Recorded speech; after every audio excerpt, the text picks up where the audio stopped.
Welcome back to OBP Connect. I'm Bea, and this is the official offshoring podcast brought to you by Offshore Business Processing, where connections meet solutions for your success. At OBP, we help freight forwarders build smarter operations with dedication and expertise.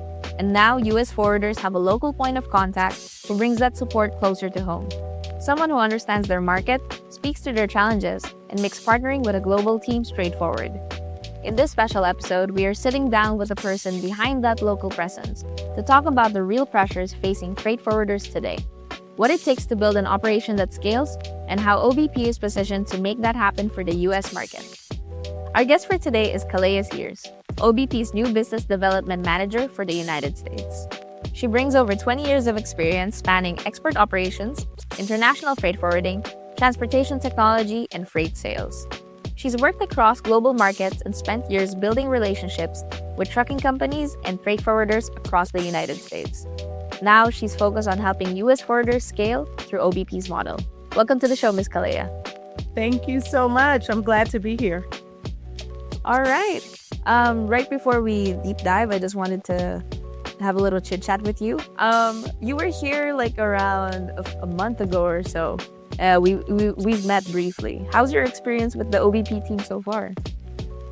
It's been great. I mean, the experience when I was there was great. I already felt great about coming over to OBP. Once I was there and met everyone in person, seeing our facilities, the infrastructure, everything, I was blown away. So that experience was like over the top great.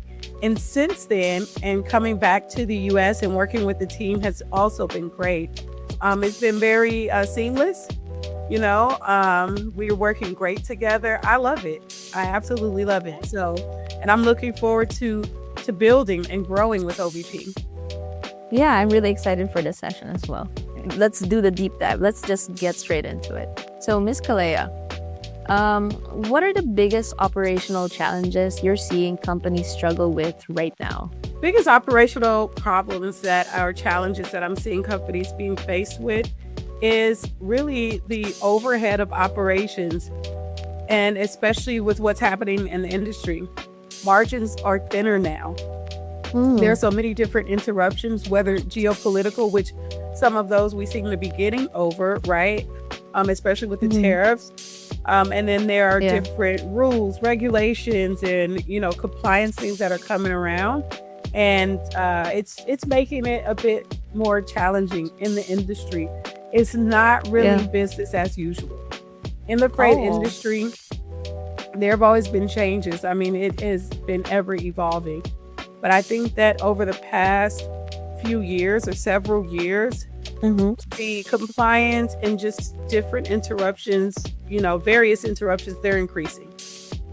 And so it does affect the operational process, not just for the persons doing the operations, but also for the companies paying for the operations, because there's kind of more to do, a few more hoops to jump through, but thinner margins to actually support that. Sounds like a really difficult time. It's a challenge. Like, really, it's a challenge. It's challenging. Ms. Calaia, then wanted to ask you next. The global workforce models are becoming more mainstream in logistics, right? So what's driving that shift, and why are more freight companies more open to it now? What do you think? I think part of what is driving that shift, I think it's a couple of things. Compliance, technology, right? And the need for more systems. Oh, yeah.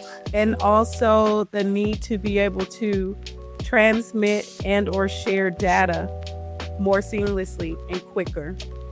And I think that companies are becoming open to this because from my experience in this industry, historically,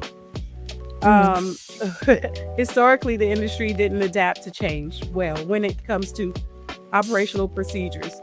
Companies do things the way that they see fit, using whatever platforms they like, whatever the case may be. There's various things going on there. However, what we're seeing is that in order to keep up with volume, transmitting information, Yeah. and staying on top. Technology is needed. Systems are needed. And Yes. sometimes more so than just, the human sitting in the office. There needs to be Mhm. some other level of support, right? And Yeah. so, yeah. And so, I think that at some point, the resistance had to be brought down a little bit. And some Mhm. companies realize, hey, I really want to keep up. And volume is key right now in whatever industry Mhm. you're in, whatever part of the Mhm. industry. You need volume, you need business because, again, the margins are thinner. And to keep up, it's about finding a Mhm. way to streamline all of your operations, your processes, transmit data, transmit information, and be able to take on more and more business. And, Mhm. it's kind of it's a shape up or be left behind type of deal. I guess is the best way that I can Yeah. say it. Yeah, I hear you on that. Regulatory compliance in freight is getting more complex, as you mentioned. You literally said that. How are you seeing that pressure show up for forwarders and how are they coping? They're coping for sure, Mm-hmm. right? Because Mm-hmm. again, back to if I want to be able to get the business, maintain the business, I need to Mm-hmm. learn what compliance, is needed for Yeah. various different parts of the industry or where I'm shipping to. And so, Mm-hmm. with that, I think that we don't always get to see the behind the scenes struggle, Mm-hmm. if you will, but they're coping. Um, and sometimes, the coping mechanisms may vary depending on the Yeah. company. But again, I do believe that the companies who are using systems, Yes. right? Systems that Exactly. Yeah. can help them to adapt better are the Mm-hmm. ones having to do less of the use, the Mm-hmm. whole coping, right? It's more of a Mm-hmm. transition for them. It's a change Yeah. of an operational procedure versus some of the companies who aren't as prepared or maybe aren't using the systems. Them, Mm-hmm. yeah, they're coping.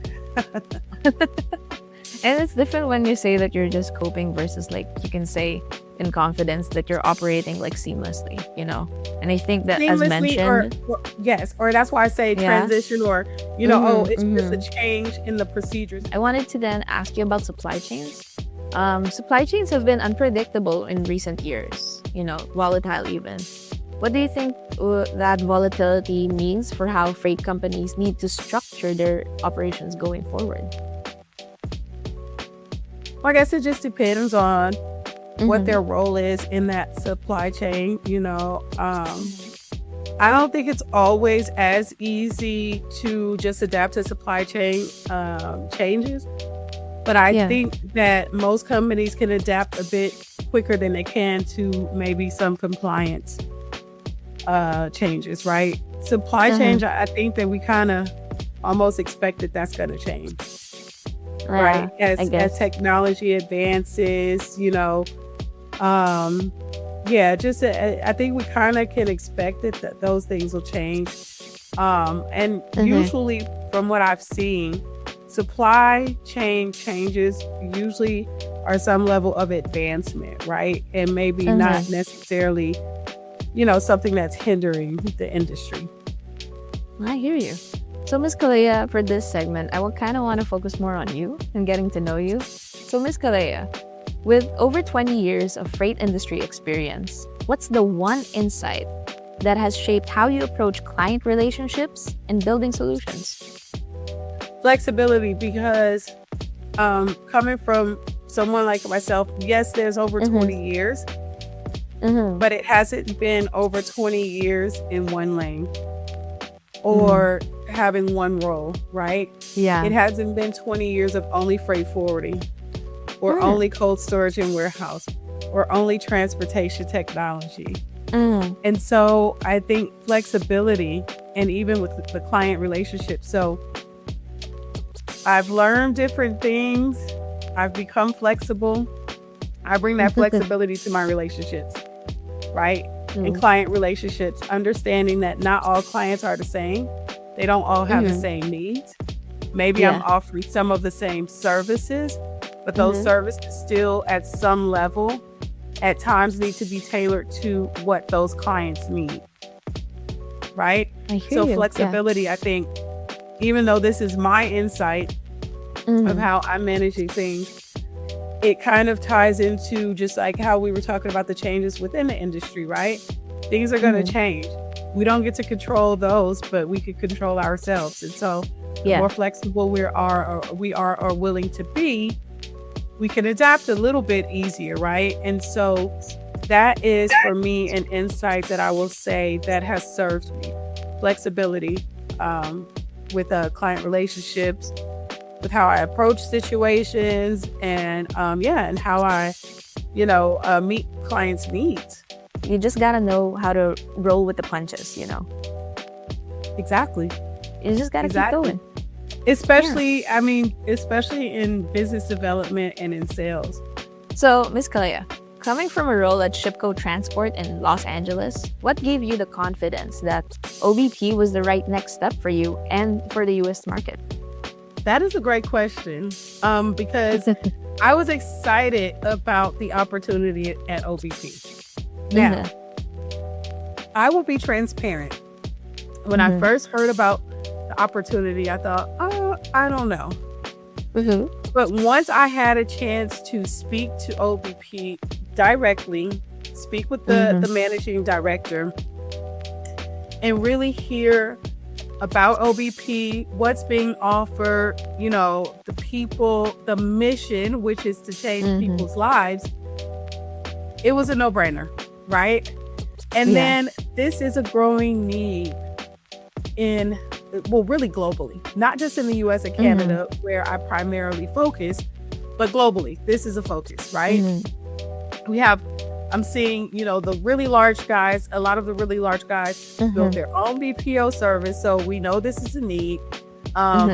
More and more companies are going in this direction, and to pretty much fill the need of what from potential clients' mouths to our ears, what they call to fill the need, of the low-hanging fruit because of the overhead, right? That it costs. The low-hanging fruit task, I should say. Let me clarify that. So, and then the cost of overhead to employ people and just different things like that. So it was a no-brainer. And then on top of that, here I am serving the same client base, freight forwarders. In my last two roles, my client base was freight forwarders and transport companies. OBP serves freight forwarders and transport companies. And also what I really love is the opportunity to look out in the same way with a different service, right? For the same client base. Now we take it to the next level, coming to the Philippines. So I'd already said yes. That's how I made it to the Philippines. So once in the Philippines, meeting the people, seeing the culture, learning the infrastructure, really learning what it is that we're doing, what we're offering. And again, OBP's mission is to change people's lives. And I can see that being done. It solidified my decision, right? It solidified my decision to come to OBP. I was like blown away. I didn't even expect to see what I saw or learn what I learned when I came to OBP. Having these kinds of relationships and building these relationships, I kind of wanted to let's kind of break that down. And so I wanted to ask you, Ms. Calaia, when you're sitting across, like, let's say a freight forwarder or a trucking company for the first time, how do you translate what they're experiencing day to day into scalable offshore solutions? Where do we come in with that? So for me, I don't want to say easy, but in a soft, like easy, because my approach is usually a bit soft. So again, flexibility, willing to listen, right? Yeah. Finding out about the company and, letting them know what I'm doing, what I offer, but asking and finding out if it's something that they've been interested in. And if not, maybe why, or if they are, also I want to know why. And if they are, it's not just about, okay, great, I see a sale, you know what I mean? Like I see the ability to be able to get someone a job in the Philippines because there's two needs being met there, right? Mm-hmm. And so I don't see it as that. I'm really genuinely wanting to find out about their business and find out if we are a great fit and if we can work together, and it's a benefit to both sides. So it's a win-win-win, right? So, and that's what we want, right? Yeah. That's what we want Exactly. at OBP. That's what most businesses should want. For me, it's not just about, it's not always just about closing something. It's about being aligned, right? Yes. Closing and maintaining. Yeah. I hear you on that. Exactly. Going to my next question, you kind of also already touched on it, actually. So, building long-term partnerships is very different from closing deals, right? You kind of touched upon that a bit. What does that look like in practice for you when you're developing relationships in the US and Canada specifically? So, just be a good human being. So no matter what role you're in, be a good human being. I mean, in this industry, and again, I haven't stayed in one lane for the 20 plus years, right? So being in this industry, you learn that you never know what end of the relationship you'll end up on as you progress and transition your career and into different roles. You can be a customer one day, you can be a vendor the next day, right? So it's really, for me, building relationships is about showing up. If we're aligned, if our two positions are aligned and our companies are working together, great. Show up and take care of them. You never know where you're going to be. Even in situations where I'm meeting people in this industry and maybe business-wise we aren't initially aligned, but we're still right with each other. We talk about business, we talk about the industry, we build a rapport, because again, we never know where we're going to meet up again. But you get what I mean? So we're going to cross paths with some of the same people. We're not going to always be, our businesses won't always be aligned to work together, but that can always change. It can change in a day. Yeah. So just be a great human being, show up when you are in the capacity to work directly or serve directly, to a business, but also just be cool. Be cool. Be cool. I mean, even when they aren't your customer, be cool. Just be a good human being. It's really simple.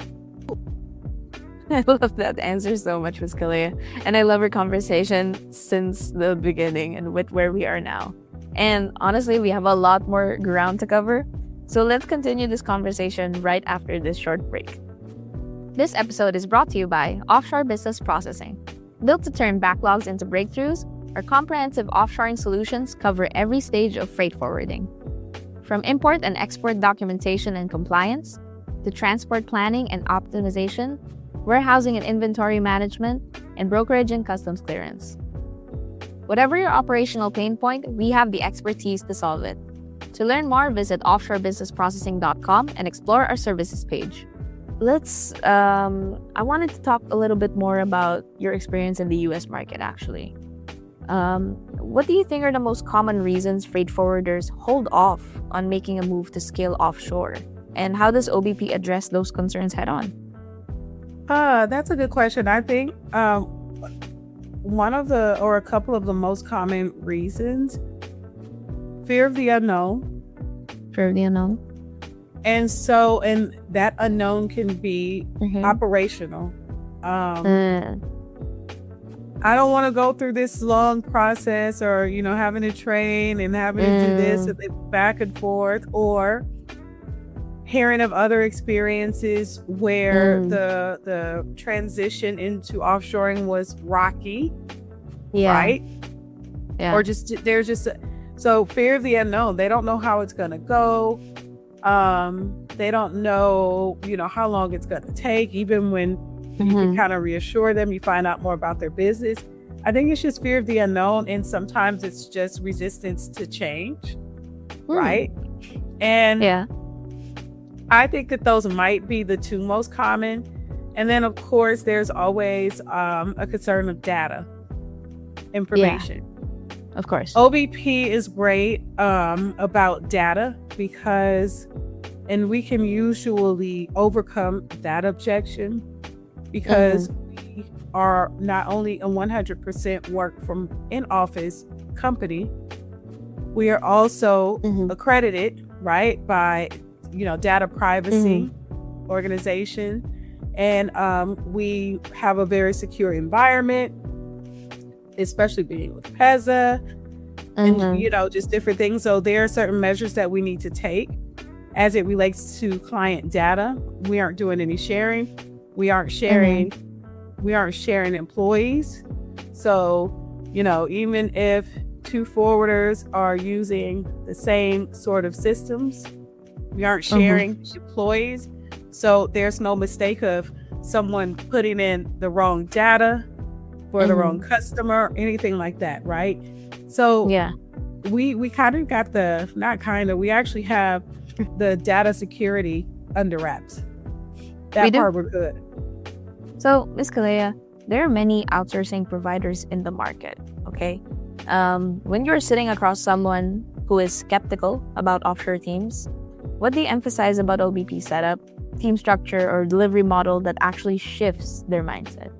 I think you touched upon it as well. Absolutely. From your earlier. Touched on it before. And I could see the shift, right, in their space, their mental space, their perception. When I mentioned that we're 100% work from in office, because OBP might be the only or one of very, very few BPO services for the logistics industry that is a 100% work in office company. That definitely provides a shift in the perception. And that we're 24/7 operate 24/7 hour operation. So 24 hours, 7 days a week.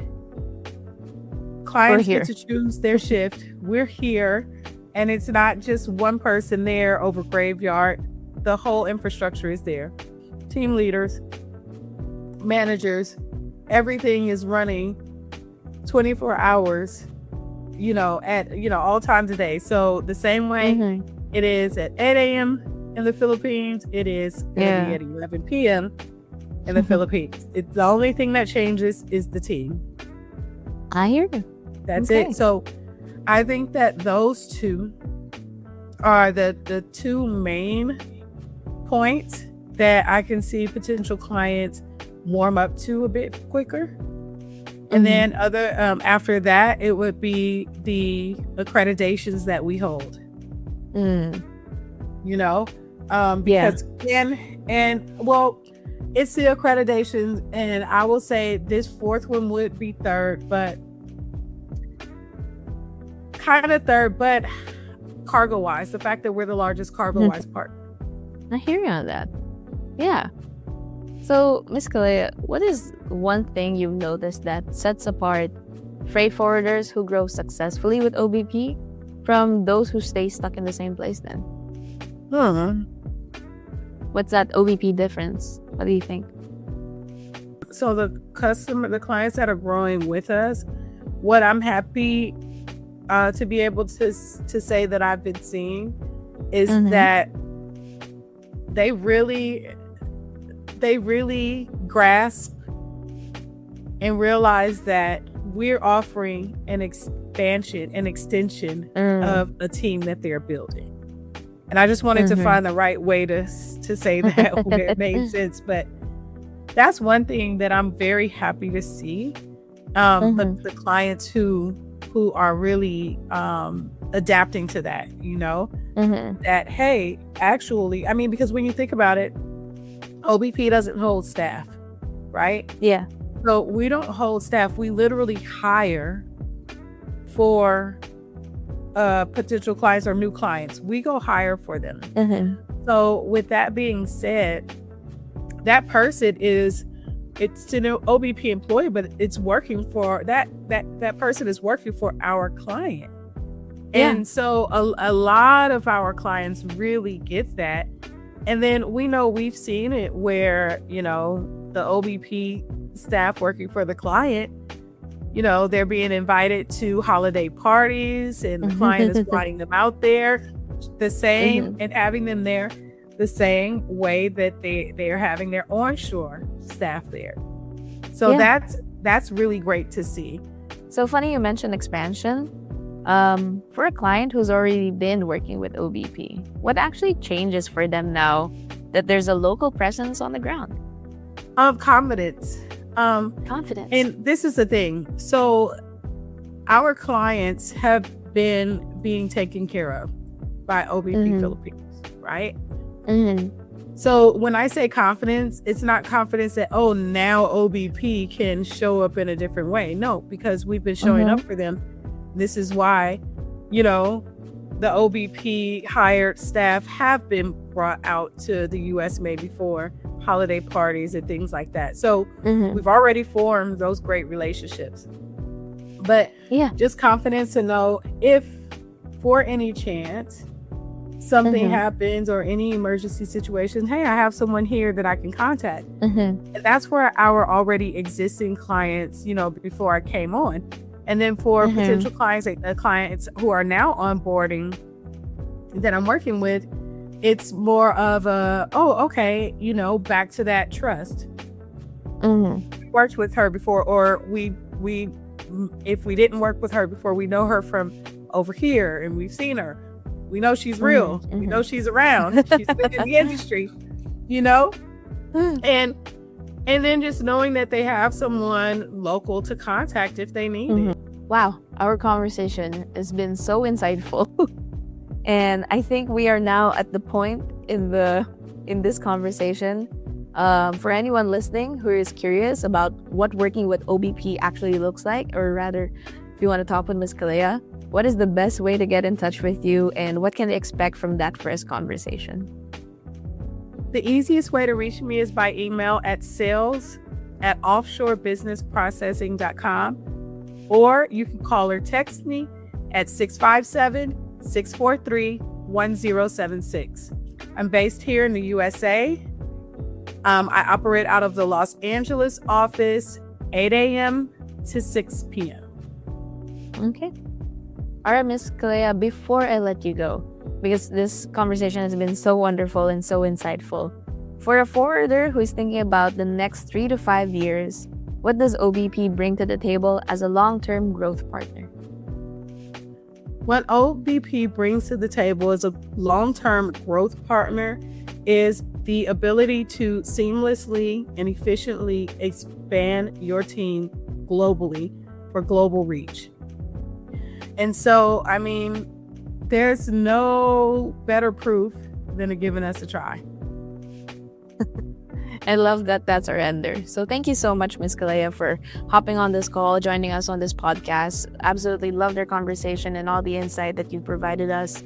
I'm really looking forward to people hearing and watching this podcast episode with you. So thank you, and I'll see you soon. Thank you. Yes, hope to see you soon. Have a good one. That really puts into perspective why getting your operations in order is not something you can afford to put off. If today's conversation showed you anything, it's that scaling a freight operation doesn't have to mean losing control. And with the right partner behind you, growth becomes a whole lot more manageable. That is a wrap on this special episode. If you're ready to explore what OBP can do for your business, reach out to Ms. Calaia and start the conversation. And thank you for being with us today, Ms. Calaia.